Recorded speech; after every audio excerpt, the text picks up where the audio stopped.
Shoga yangu nikupa ubusu kichapo.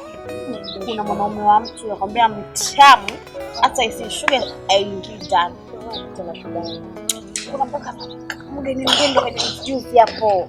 Niambia mbona sifahamu kama mwenyewe? Alisema anaitwa Andrew.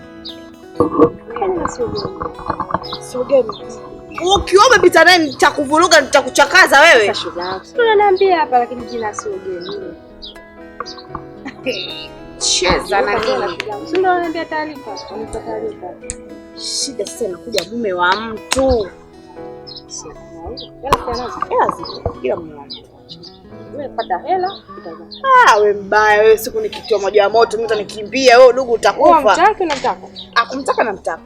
Kilichokupeleka pale ni hela. Nenda afadhali nimekukuta, nimepita kokote huko na kutafuta wewe bidada. Nimesikia taarifa zako unatembea na mume wangu. Nimekuja kukuletea taarifa zako hapa. Achana na mume wangu. Sitaki kabisa ukimazoea na mume wangu. Achana kabisa. Sitaki mazoea na wewe dada. Si umenipata? We kelele. Kwanza njoo taratibu. Mama njoo taratibu, sawa? Huyo mume wako huyo hajabandikwa bango, sijui pango lile pa usoni kwamba mume wa mtu. 1, 2 kama wewe umemshindwa ndani, mimi namuweza nje. Akicheza mechi za ugenini, kwangu anacheza mechi za Uswahilini. Wewe, naomba ukae kimya kabisa, hayakuhusu haya. Dada nisikize kwa makini. Sitaki mazoea na mume wangu. Nishakwambia na nimekuja kukukataza leo siku ya leo hii. Sitaki kabisa.